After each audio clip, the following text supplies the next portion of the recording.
Bonjour. Alors, nous nous retrouvons aujourd'hui dans une nouvelle séance de mathématiques destinée aux étudiants en première année de sciences économiques. Je rappelle que nous sommes au niveau de la dérivée. D'abord la définition, ensuite le calcul et comment l'appliquer dans diverses situations d'analyse d'une fonction. Nous avions déjà vu la définition d'une dérivée. Je rappelle que la dérivée se définit par une limite. Je ne vais pas rappeler ici la formule, mais c'est très important de se rappeler du concept de la dérivée qui est lié à la limite en un point du taux d'accroissement de cette fonction en ce point. Il faut aussi se rappeler que la dérivée peut exister à gauche, à droite ou globalement au point. Pour cela, il y a aussi le calcul de la dérivée à gauche, le calcul de la dérivée à droite. Et si les deux dérivées gauche et droite sont égales, à ce moment-là, on dit que la dérivée existe et on peut calculer le f' de x0. Troisième élément, nous avions déjà vu ensemble, c'est comment interpréter la dérivée graphiquement, c'est-à-dire sur la courbe de la fonction. Et là intervient la notion de tangente, la droite tangente à la courbe. Qu'est-ce que c'est que la droite tangente? C'est une droite qu'on peut approcher à la courbe jusqu'à toucher la courbe et sans que cette droite coupe la courbe. Et ce n'est possible que si la fonction est dérivable en ce point. Alors là aussi, on a rappelé l'équation de cette droite tangente la dernière fois. Donc aujourd'hui, je vais directement passer avec vous à la suite du cours pour vous présenter tout d'abord ce qu'on appelle les théorèmes fondamentaux qui sont une sorte de conséquence ou d'application plutôt de la dérivée. Donc je vais partager avec vous mon écran. Alors, la première des choses, donc aujourd'hui, alors est-ce que vous recevez l'écran? Ça va? Très bien. Voilà, donc je prends mon stylo et je vais donc commencer d'abord par vous parler de ce qu'on appelle, alors, il va y avoir trois théorèmes. Le premier théorème, c'est le théorème de Rolle. Théorème de Rolle. Rolle de L. Alors, qu'est-ce que c'est que ce théorème? C'est un théorème facile à utiliser. En fait, qu'est-ce qu'il nous dit? Regardez la courbe. Si je prends une courbe, une fonction qui est dérivable, x, et si je trace une courbe dérivable, je ne pose aucun problème. Alors, qu'est-ce qui va se passer? Si je prends un point A et un point B qui ont la même image, voilà l'image, elle est là. Un point A et un point B. Vous voyez bien qu'ils ont la même image. Je peux dire que si FA égale FB, deux points tels que F de A égale FB, bien qu'est-ce que vous remarquez? Entre les points A et B, il y a un point où la tangente va être horizontale. Horizontale, ça veut dire parallèle à l'axe des X. Et ce point-là, qui est existant, si je l'appelle C, qu'est-ce qu'il vérifie? Tangente horizontale, ça veut dire la tangente où la dérivée est égale à 0. Je dirais alors, il existe un point C qui est entre A et B. Alors, je le mets ouvert parce que ça ne peut pas être A ou B. Et qu'est-ce qu'il vérifie C? Il vérifie la dérivée égale 0. Donc, voilà une manière de repérer, si vous voulez, les points qui ont une dérivée égale 0. Qu'est-ce qu'il suffit de chercher? Il suffit de chercher est-ce qu'il y a deux points qui ont la même image. Donc, si j'ai deux points A et B dans la même image, je suis sûr qu'entre les deux points, il y a un point C telle que la dérivée égale 0. Si je reviens à ma présentation, si j'arrête le partage pour retourner, alors pour vous montrer le document en fait que j'ai partagé avec vous qui est disponible. Et j'espère que vous prenez un peu le temps pour voir les documents que je vous envoie. Donc ça, le document, il est déjà partagé. Regardez, les choses sont claires. Le théorème de Rolle, qu'est-ce qu'il nous dit? Quand la fonction f est continue, dérivable, d'ailleurs il suffit de dire dérivable parce que dérivable c'est plus fort que continu. Sauf que la continuité n'a, c'est-à-dire sur les deux bords dérivables à l'intérieur. Et si ces deux points A et B ont la même image, on peut toujours trouver un point C qui a pour dérivée 0. Alors, on n'a pas dit un seul point. Il se peut qu'il y en ait plusieurs. Voilà une deuxième situation. Entre A et B, qui ont la même image, regardez, c'est la même image, j'ai le point C, tel que f de A égale f de B. Mais si maintenant j'élargis et je prends l'intervalle, si je fais l'étude par exemple de là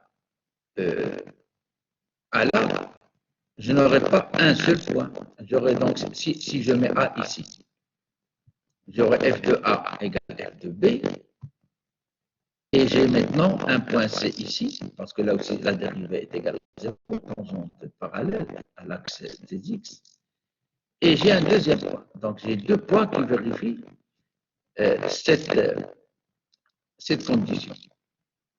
Donc, ce que vous devez retenir, c'est que le théorème de Rolle, il peut vous aider à identifier ou à détecter, si vous voulez, si un point C qui a pour dérivée 0 existe, mais il ne permet pas de calculer. Parce que le théorème de Rolle ne permet pas de me dire C égale. Tout ce qu'on sait, c'est qu'il existe un C, tel que C égale 0. Bien. Alors, deuxième chose que je vais faire avec vous, le deuxième théorème. Oui, bon, là, la remarque que j'ai faite oralement, il peut y avoir une infinité de réels C, tel que prime C égale 0. Regardez un exemple. A, B, ils ont la même image, et regardez à l'intérieur combien de fois la fonction peut monter et descendre. Quand la fonction monte et descend, ben, ça veut dire qu'il y a une tangente horizontale. Là, c'est un exemple où on peut en trouver beaucoup. Alors, le deuxième théorème que je veux faire avec vous, oui, tout ça c'est comment dirais-je, je vais partager à nouveau mon écran pour pouvoir vous expliquer un peu le. Donc là, je reprends à mon tableau. Alors, n'hésitez pas d'écrire si vous avez des problèmes de son. Est-ce que vous recevez mon son maintenant? Vous recevez ma voix? Parce que je viens de lire vos messages. Est-ce qu'il y a toujours un problème de son?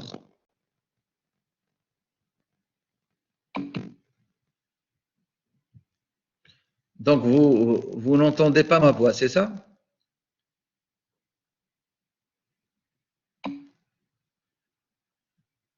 Bah, bizarre, vous me répondez quand même. Alors, bon, je vais écrire. Hein. Alors, je vais écrire est-ce que vous recevez le son? Parce que, voilà, Hiba, elle m'entend. Donc, les autres, assurez-vous que vous n'avez. Mais avec du bruit, le bruit. Hiba, toi aussi, tu as le bruit. Alors, comment faire? Je ne sais pas. Je ne sais pas parce que. Mais est-ce que vous arrivez au moins à me comprendre? C'est le plus important. À moi, maintenant, c'est bien. Bon. Oui, c'est très dérangeant, mais. Et là, ça va? C'est mieux? D'accord. Ben écoutez, on va quand même avancer. je retourne donc à mon tableau pour continuer un petit peu le cours. Donc, le théorème de Rolle, voilà. Alors, attention, ce théorème, vous pouvez aussi l'utiliser dans une situation où vous n'avez pas A et B. Regardez ici, c'est très important. Imaginez maintenant que A, c'est par exemple moins l'infini. C'est-à-dire, ce n'est pas un nombre fini. Regardez. Je reprends un petit peu ma courbe. Imaginez que vous avez cette situation-là. Voilà. Vous avez le B ici, et vous n'avez pas de A, parce que f de B égale 0. Vous êtes tous d'accord. F de B égale 0. Alors, qu'est-ce que vous remarquez? La courbe, à moins l'infini, elle tend vers 0. Donc, qu'est-ce qu'on a? Limite de f à moins l'infini égale 0. Alors, regardez bien, je peux dire, voilà le B, et voilà l'équivalent, je vais dire, du A, parce qu'ils ont la même valeur. 0, 0. Alors, je ne dis pas A, j'ai dit A égale moins l'infini. Et comme ils ont la même valeur, parce qu'à l'infini, on ne va pas calculer l'image de l'infini, on ne calcule pas f de moins l'infini, on calcule la limite. Cette notation, pour ceux qui ne le savent pas, elle n'est pas autorisée. Alors, qu'est-ce qu'on peut dire? On peut utiliser le théorème de Rolle pour dire que il existe C, cette fois-ci, on ne va pas dire entre A et B, on va dire entre moins l'infini et B, tel que f' de C égale 0. Donc, vous pouvez utiliser le théorème de Rolle, même à l'infini, mais en faisant attention. D'accord? Si maintenant f de, si le B, bon, ça ne veut pas dire que toujours ça va être des zéros ici. Je prends un autre exemple pour que tout le monde me comprenne. Si maintenant j'ai la courbe suivante, là j'ai la valeur 1 et j'ai une fonction par exemple qui tend vers 1 à plus l'infini. Donc à plus l'infini, elle tend vers 1. Bon, après, elle fait ce qu'elle veut. Et après, on me dit, je connais un point qui a pour image 1, c'est A. On me dit, montrer que la dérivée s'annule en un point qui est supérieur à A. Donc, qu'est-ce que je vais faire? J'ai f de A égale 1, mais je n'ai pas le B. Mais comme f tend vers 1 à plus l'infini, je vais prendre B égale plus l'infini. Et à ce moment-là, c'est la limite, bien sûr, qui est égale à 1 à plus l'infini. Et à nouveau, j'ai égalité entre f de A et ce qui représente le B, c'est-à-dire plus l'infini. Donc, il existe C, etc. Il existe un point C entre, cette fois-ci, je vais dire A et plus l'infini, tel que f'C égale à 0. Dernière situation que je dis juste oralement, vous pouvez maintenant avoir la limite plus l'infini égale à une valeur, la limite moins l'infini égale à une valeur. Si ces deux limites sont égales, et si la fonction est dérivable, ça veut dire qu'il existe un C entre plus l'infini et moins l'infini, c'est-à-dire dans R, où la dérivée s'annule. Donc, troisième situation, il y a A moins l'infini et B plus l'infini. À ce moment-là, il faut que la limite en moins l'infini et la limite en plus l'infini soient égales. Voilà. Donc là, j'ai présenté toutes les situations du théorème de Rolle. Je vais maintenant passer à un second théorème, aussi important que le théorème de Rolle.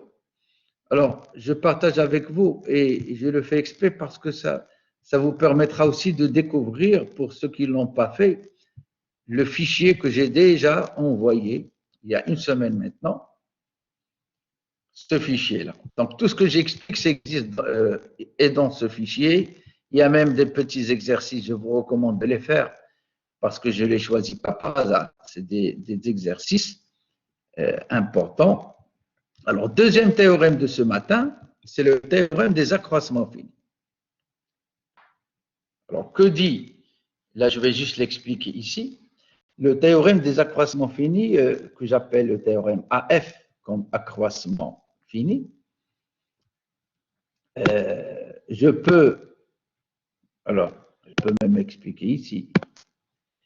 Ce théorème, alors, il suppose que, comme tout à l'heure pour le théorème de Rolle, que j'ai une fonction qui est continue et dérivable. Là, on est d'accord. Mais, alors, le théorème ici, qu'est-ce qu'il dit? Il ne dit pas f de A égale f de B, quelconque. Donc, f de A, c'est une valeur, f de B, c'est une valeur, donc on ne dit rien. Et alors, qu'est-ce qu'il dit le théorème? Il dit, on a cette formule-là. Moi, je vais vous donner, qu'est-ce que ça veut dire cette formule, finalement? Ça veut dire qu'il existe, je vais l'écrire d'une manière plus facile à concevoir. Ça veut dire qu'il existe C entre A et B, tel que, alors, entre A et B, eh bien, tel que f' de C, la dérivée au point C, est égale, regardez, le f' de C, il est là dans la formule. Si je mets B moins A, je la ramène ici, eh bien, j'ai la formule que je vais écrire. F de B moins F de A divisé par B moins A. Moi, je préfère que vous notiez aussi cette... Parce que là, tout à l'heure, on disait f' de C égale 0, parce que f de B égale f de A. Mais si f de B n'est pas égal à f de A, eh bien, ça veut dire finalement qu'on peut trouver un point C tel que la tangente, parce que rappelez-vous, la droite de la tangente, elle a un coefficient directeur. Quand vous avez une droite, le coefficient directeur vous dit l'orientation de cette droite. Eh bien, le coefficient directeur de la droite tangente, c'est la dérivée. Cherchez par exemple la droite tangente en x0, eh bien, l'équation, c'est f'x0 multiplié par x moins x0, etc. Ça, on l'a fait la dernière fois. Donc, cette droite tangente au point C, elle sera parallèle à cette droite qui relie l'image de A à l'image de B. Regardez, elles sont parallèles. Deuxième théorème. Troisième théorème, et je termine avec les théorèmes, les trois théorèmes que je voulais vous faire découvrir. Je vous dirai à la fin quels sont ceux qui sont très utilisés et est-ce qu'il y a un qui est moins utilisé que les autres, etc. Alors, le troisième théorème, je ne vous cache pas, c'est le théorème le plus utilisé parce qu'il va vous permettre de faire beaucoup de choses dans le calcul des limites. Alors, regardez. Vous savez, quand on calcule la limite, souvent on tombe sur ça. On tombe sur 0 sur 0. Et on est bloqué, ce qu'on appelle une forme indéterminée. Le théorème de L'Hopital, ce qu'on appelle aussi règle de L'Hopital, elle permet de gagner du temps. Alors, comment? Alors, je vais expliquer rapidement, directement ici sur mon document. Imaginez, vous faites le calcul de la limite suivante. Limite quand x tend vers 1, par exemple. Limite quand x tend vers 1, de x puissance 8 moins 1 divisé par x puissance, racine de x moins 1. Comment on peut calculer cette limite? Je vous laisse 2 secondes, regardez. Si quelqu'un peut me dire, marhaba. Ben, sinon, je vais vous expliquer qu'est-ce qu'il dit et comment il travaille le théorème de L'Hopital. Alors, laissons la limite ici et regardez que dit le théorème de L'Hopital. Quand vous avez deux fonctions f et g, parce qu'on va calculer la limite de f sur g. Le problème, c'est quand on a f de a, c'est-à-dire là, si on remplace en haut par 1, ça fait 0, en bas par 1, ça fait 0, et ça donne 0 sur 0. Alors, si c'est le cas, que dit le théorème de l'hôpital? À condition, parce qu'on ne peut pas calculer la dérivée si la fonction n'est pas dérivable. Il faut s'assurer que ces deux fonctions, celle qui est en haut et celle qui est en bas, soient dérivables. Si elles sont dérivables, vous pouvez remplacer la limite de f sur g par la limite de f' sur g'. Et avec un peu de chance, l'indétermination va être levée. Regardez si je calcule la dérivée en haut, ça va me faire 8x puissance 7. La dérivée en bas, dérivée de racine de x moins 1. De mémoire, ça c'est une dérivée connue. C'est 1 sur 2 racines de x. Je reviendrai peut-être sur quelques exemples de rappel. Mais je suppose que quand même, les fonctions usuelles, vous devez connaître absolument, directement, leur formule de dérivation. Qu'est-ce qui se passe maintenant? On remplace x par 1 et on n'a plus de problème. Le résultat, ça donne 16.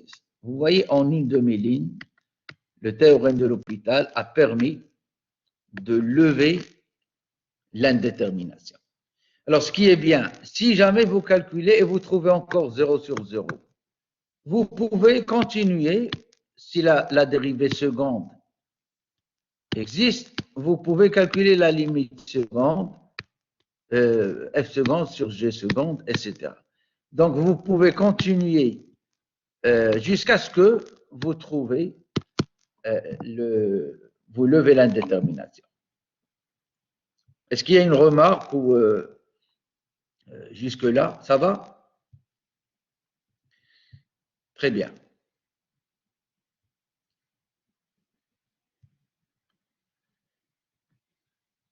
Alors, Hiba, elle pose une question. Monsieur, est-ce qu'il est valable de travailler par cette règle dans les contrôles où on peut l'utiliser, comprenant une méthode de façon pour gagner du temps? Écoute, normalement, vous avez la liberté. C'est ça l'avantage des mathématiques. À part si on vous dit dans la question, utilisez la règle de l'hôpital pour calculer la limite. Ça veut dire là, on vous oblige à utiliser cette règle pour savoir est-ce que vous la connaissez, est-ce que vous savez l'utiliser. Mais si on vous dit calculer la limite, tout simplement, là vous êtes libre. Mais souvent la règle d'hôpital, il n'y a pas plus rapide. Donc, si vous êtes dans un examen, c'est à vous de voir. Si vous connaissez une autre méthode, moi, ça ne me dérangerait pas. Mais il faudrait que ce que vous racontez soit quand même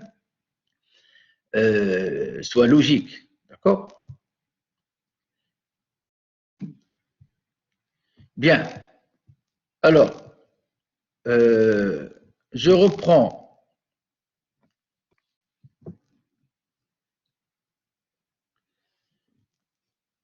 Je pense que voilà, j'ai coupé la vidéo pour que peut-être la qualité de la connexion s'améliore. Bien, alors je retourne pour continuer l'explication. Alors cette fois-ci, je retourne. Donc là, j'ai terminé les 3 tableaux. Hein. Donc je viens de faire avec vous les 3 théorèmes, c'est-à-dire théorème de Rolle, théorème d'accroissement fini et le théorème de l'hôpital. Alors, vous avez tous compris que le théorème de l'hôpital, c'est le théorème le plus important parce qu'il permet tout simplement de lever l'indétermination dans pas mal de cas. Le théorème de Rolle, il est utilisé quand vous cherchez à trouver un point où la dérivée s'annule. Et vous allez voir dans la suite du cours, aujourd'hui, que nous cherchons souvent un point x0 tel que f' de x0 égale 0.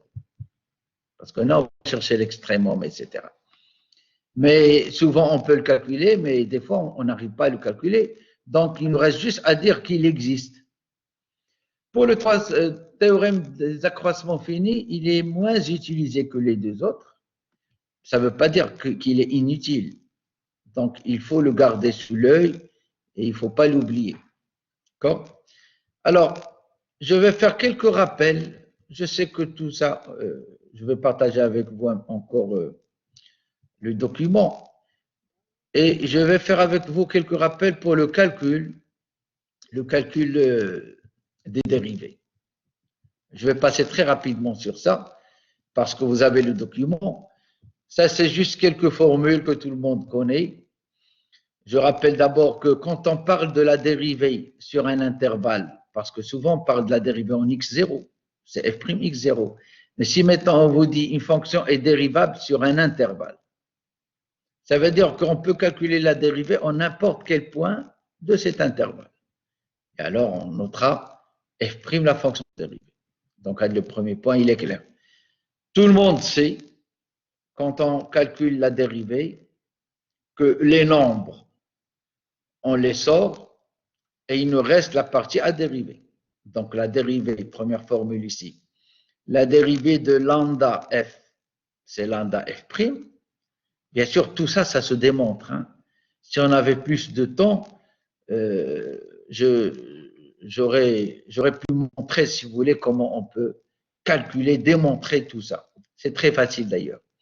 La dérivée d'une somme f plus g, c'est égal à la somme des dérivées, f' plus g'.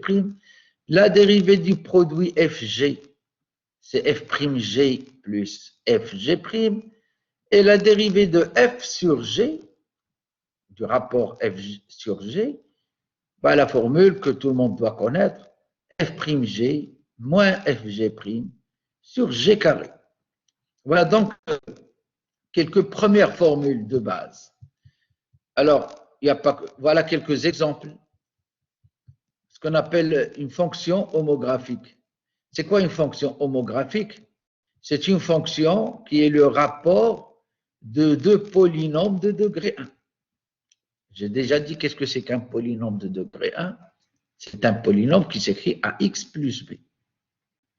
Donc, quand on a une fonction ax plus b sur cx plus d, alors je compte sur vous pour trouver la formule générale, parce que c'est de la forme f sur g, donc vous allez appliquer cette formule. Vous aurez remarqué que le domaine, bien sûr, de définition, il exclut un seul point quand on a cx plus d égale 0, ce qui donne r moins d sur c. Donc, quand vous révisez, refaites le calcul de la dérivée et la solution, elle est là. Alors, d'autres formules. Quand vous avez l'exponentielle d'une fonction, alors normalement, alors là, je veux passer à mon tableau, parce que là, il y a des choses à écrire et à expliquer. Regardez ici.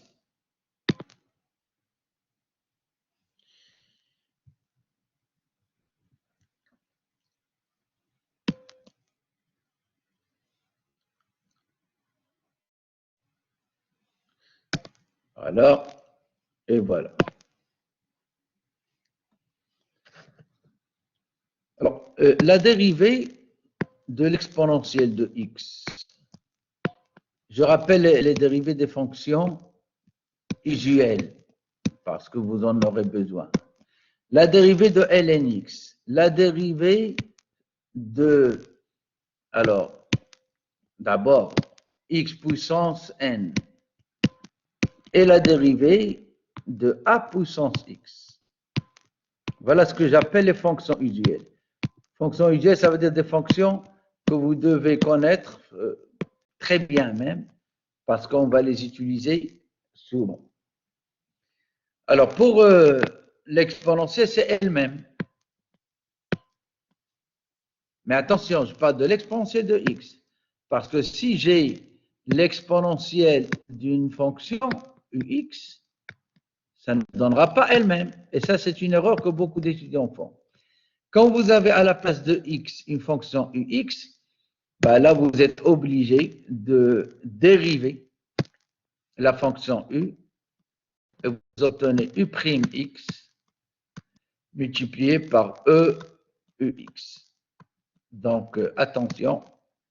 D'ailleurs, ça va être le cas pour toutes les autres fonctions. Je fais un trait pour généraliser. Pour ln x, c'est 1 sur x. Mais si vous avez ln de u, ux, eh bien, vous allez mettre u' sur u. Quand vous avez x puissance n, ça, en général, tout le monde sait que c'est n xn moins 1, ça ne pose pas de problème. Mais quand vous avez u qui est une fonction puissance n, là, donc dérivée, c'est n et j'ajoute u'. Donc, quand vous le constatez, le u' apparaît partout. Et là, je peux faire n-1, il n'y a pas de problème. Pour la fonction, ce qu'on appelle la fonction puissance, pour la fonction puissance, je rappelle pour ceux qui n'étaient pas avec nous ou qui ont oublié que a puissance x, ce n'est autre que l'exponentielle de x ln a. D'accord? Du moment où vous vous rappelez de cette formule, dériver a puissance x revient à dériver ça. Et donc, ça nous renvoie à quelle formule? À la formule qui est là. C'est-à-dire, là, on utilise la dérivée e puissance ux. Donc, ça donne ln a, parce que dérivée de x ln a, c'est ln a. Et le reste, qui reste inchangé.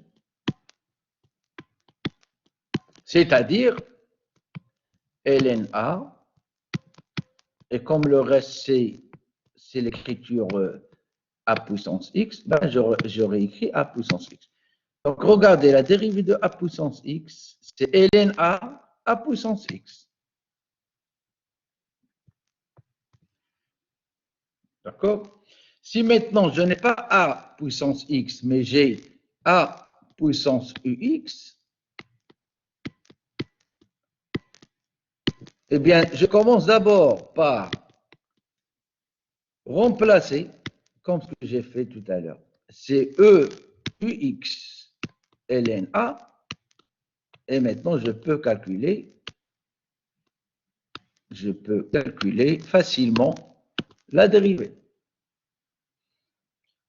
La dérivée, ça donnera, donc si je fais la dérivée de ça, ça va être la dérivée de ça, c'est-à-dire, je descends encore ln a, mais attention, ln a fois u'. Donc, ln a,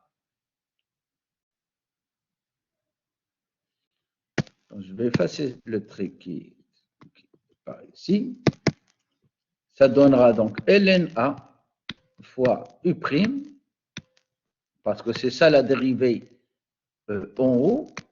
Tout à l'heure, je n'avais pas u' parce que la dérivée de x était 1. Donc, u'x, ça prend du temps entre l'aller-retour entre. Et le reste ne changera pas, c'est-à-dire a puissance ux. Voilà la dérivée, si vous voulez, de puissance u. Alors, ce que je viens d'écrire ici, vous ne trouverez pas tous les détails sur le document que je partage avec vous. D'accord? Et c'est pour cette raison qu'il faut aussi suivre ce que je raconte ici et ce que j'écris. Donc, je vous laisse recopier 2 ou 3 secondes avant de rebasculer sur la suite.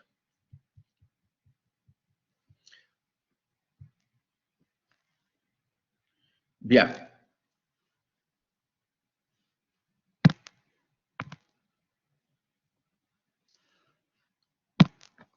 Alors, je vais effacer ici pour continuer mon cours.